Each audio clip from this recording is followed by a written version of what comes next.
নমস্কাৰ সকলোকে আৰু এটা নতুন ভিডিঅ'লৈ স্বাগতম জনাইছোঁ। আমি আজি আলোচনা কৰিম ক্লাছ 7ৰ সমাজ বিচিত্ৰাৰ পাঠ 7 মধ্যযুগীয় ভাৰতৰ প্ৰাদেশিক ৰাজ্যবোৰ। ইয়াত যিমানকেইটা প্ৰশ্নৰ উত্তৰ আছে গোটেইবোৰ আলোচনা কৰিম। ইয়াত 3টা মাত্ৰ অনুশীলনী দিয়া আছে, এই গোটেইবোৰ আমি আলোচনা কৰিম। এতিয়া আমি অনুশীলনী 1টো আলোচনা কৰোঁ। অনুশীলনী 1ত 1 নম্বৰীয়া সৰু সৰু কুৱেশ্যন দিয়া আছে, তাৰপিছত 2 নম্বৰ আৰু 3 নম্বৰৰ দুটা ডাঙৰ কুৱেশ্যন দিছে, আমি গোটেইবোৰ আলোচনা কৰিম। অনুশীলনী 1ৰ ক নম্বৰ কুৱেশ্যনটো হ'ল কাশ্মীৰত শাসন কৰা আটাইতকৈ শক্তিশালী ৰজাজন কোন? উত্তৰটো হ'ব কাশ্মীৰত শাসন কৰা আটাইতকৈ শক্তিশালী ৰজাজন আছিল জৈন-উল-আবিদিন। তাৰপিছত খ নম্বৰ কুৱেশ্যনটো হ'ল কোনজন মোগল সম্ৰাটে কাশ্মীৰখন মোগল সাম্ৰাজ্যৰ অধীনলৈ আনিছিল? উত্তৰটো হ'ব মোগল সম্ৰাট আকবৰে কাশ্মীৰখন মোগল সাম্ৰাজ্যৰ অধীনলৈ আনিছিল। তাৰপিছত গ নম্বৰ কুৱেশ্যনটো হ'ল বিখ্যাত হলদিঘাটৰ যুদ্ধ কাৰ কাৰ মাজত সংঘটিত হৈছিল? উত্তৰটো হ'ব বিখ্যাত হলদিঘাটৰ যুদ্ধ মোগল সম্ৰাট আকবৰৰ সেনাপতি মান সিং আৰু মেৱাৰৰ ৰজা ৰাণা প্ৰতাপৰ মাজত সংঘটিত হৈছিল।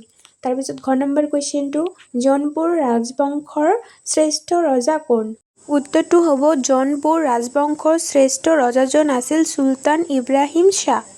তাৰপিছত কুৱেশ্যনটো হ'ল চাৰকী স্থাপত্যশৈলী বুলিলে কি বুজা? উত্তৰটো হ'ব জৌনপুৰৰ চাৰকী চুলতানসকলৰ ৰাজত্বকালত গঢ়ি উঠা এক বিশেষ ধৰণৰ নিৰ্মাণশৈলীক চাৰকী স্থাপত্যশৈলী বুলি জনা যায়। তাৰপিছত জ নম্বৰ কুৱেশ্যনটো হ'ল গুজৰাটৰ আটাইতকৈ শক্তিশালী ৰজাজনৰ নাম কি?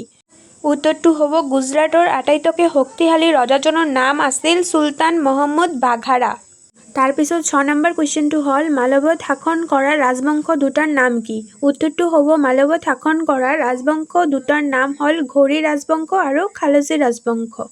এইকেইটাই আছিল সৰু সৰু 1 নম্বৰীয়া প্ৰশ্নৰ উত্তৰ। এতিয়া আমি 2 নম্বৰ প্ৰশ্নটো আলোচনা কৰোঁ। তাৰপিছত 2 নম্বৰ কুৱেশ্যনটো হ'ল জৈন-উল-আবিদিনে কাশ্মীৰত কৰা 3টা প্ৰজাহিতৈষী কামৰ বিষয়ে উল্লেখ কৰা। মানে জৈন-উল-আবিদিনে কাশ্মীৰত কি কি কাম কৰিছিল, কামৰ বিষয়ে উল্লেখ কৰিব কৈছে। তো মই পইণ্ট দি লিখি দিছোঁ 3টা কাম, 3টা লিখিব কৈছে। 1 নম্বৰত দিছোঁ হ'ল তেওঁ ৰাজ্যত কৃষি কাৰ্যৰ উন্নতিৰ বাবে বহুতো খাল খান্দি জলসিঞ্চন সুব্যৱস্থা কৰিছিল। তাৰপিছত 2 নম্বৰ পইণ্টটো তেওঁ বিভিন্ন নদীত দলং নিৰ্মাণ কৰিছিল আৰু নতুন নগৰ স্থাপন কৰাত আগভাগ লৈছিল। তাৰপিছত 3 নম্বৰ পইণ্টটো হ'ল তেওঁ কাগজ প্ৰস্তুতিৰ প্ৰশিক্ষণ ল'বলৈ বিদেশলৈ কাৰিকৰ পঠিয়াইছিল। এই 3টা পইণ্ট লিখিবা তোমালোকে ভালদৰে, একদম সৰু সৰুকৈ দিছোঁ মই 3টা পইণ্ট। তাৰপিছত কুৱেশ্যনটো হ'ল 3 নম্বৰ কুৱেশ্যনটো গুজৰাট ৰাজ্যখন অৰ্থনৈতিকভাৱে কিয় সবল আছিল?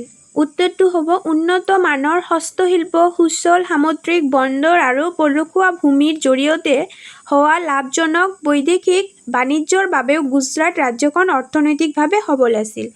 এইকেইটাই আছিল অনুশীলনী 1ৰ প্ৰশ্ন উত্তৰ, তোমালোকে ভালদৰে পঢ়িবা। এতিয়া আমি অনুশীলনী 2টো আলোচনা কৰিম। ইয়াত 1 নম্বৰত সৰু সৰু 1 নম্বৰীয়া 5টা কুৱেশ্যন দিছে, তাৰপিছত 2 নম্বৰ, 3 নম্বৰ আৰু 4 নম্বৰ কুৱেশ্যনটো অলপ দীঘল হ'ব। তোমালোকে ভালদৰে চাবা কুৱেশ্যনবোৰ, মই ইমানো দীঘল কৰি দিয়া নাই, মই সৰু সৰুকৈ লিখিছোঁ এই কুৱেশ্যনবোৰ, তোমালোকে ভালদৰে চাই ল'বা।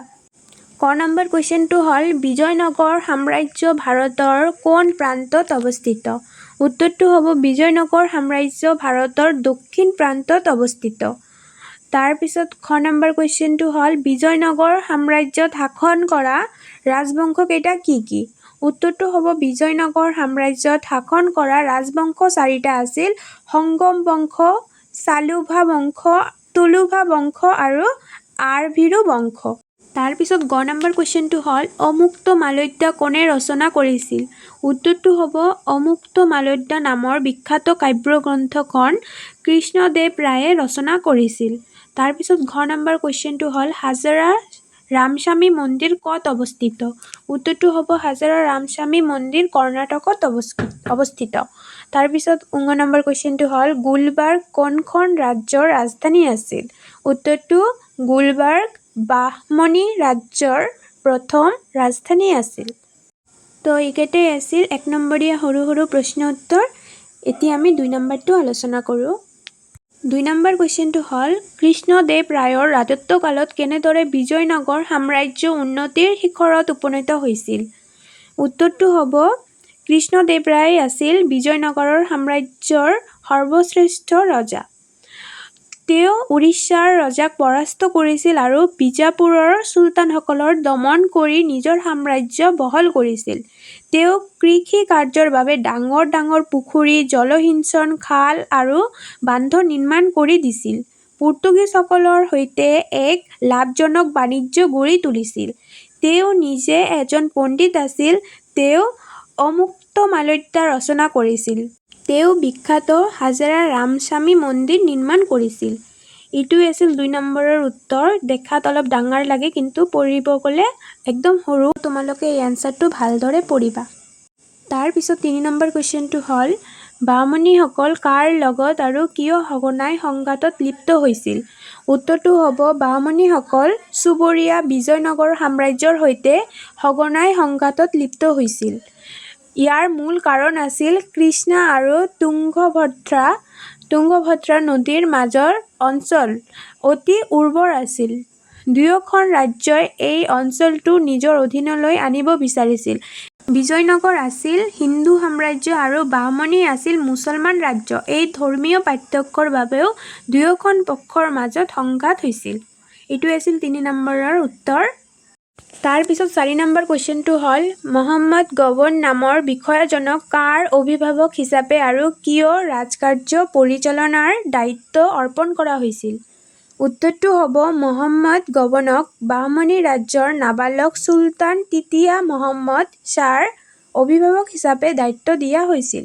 কাৰণ তৃতীয় মহম্মদ শ্বাহে যেতিয়া সিংহাসনত বহিছিল তেতিয়া তেওঁৰ বয়স আছিল মাত্ৰ 9 বছৰ।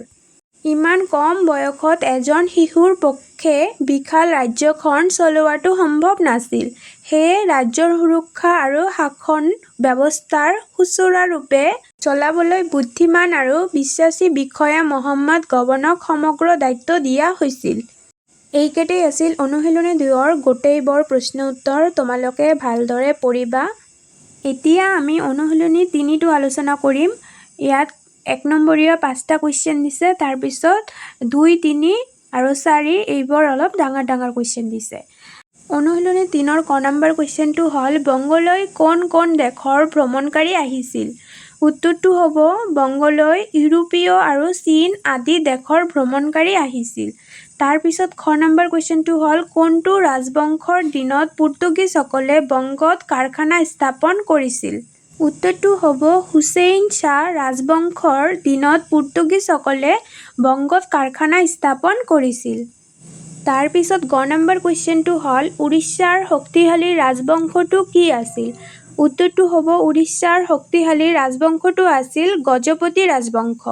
তাৰপিছত ঘ নম্বৰ কুৱেশ্যনটো হ'ল উৰিষ্যাৰ কোনখন ঠাইত মধ্যযুগৰ ধৰ্ম আৰু সংস্কৃতিৰ কেন্দ্ৰস্থল আছিল?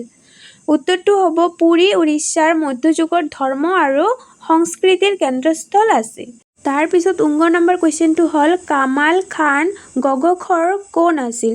উত্তৰটো হ'ব কামাল খান গগখৰ আছিল গগৰ জনজাতিৰ মুখিয়াল।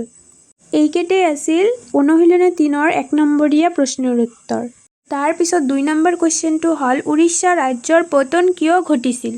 উত্তৰটো চুবুৰীয়া ৰাজ্যবোৰৰ সৈতে সঘনাই হৈ থকা যুদ্ধ বিগ্ৰহৰ ফলত উৰিষ্যা ৰাজ্যৰ অৰ্থনৈতিক আৰু সামৰিক শক্তি দুৰ্বল হৈ পৰিছিল, যাৰ পৰিণতিত অৱশেষত উৰিষ্যা ৰাজ্যৰ পতন ঘটিছিল। তাৰপিছত 3 নম্বৰ কুৱেশ্যনটো হ'ল জাট আৰু গণ্ডিসকল কোন আছিল?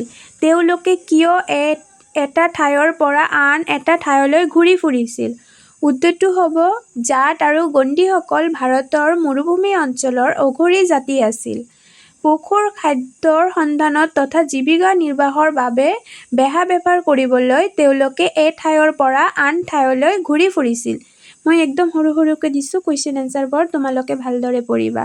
এতিয়া 4 নম্বৰ কুৱেশ্যনটো হ'ল মধ্যযুগত ভাৰতত বাস কৰা অঘৰী জাতিকেইটাৰ নাম লিখা।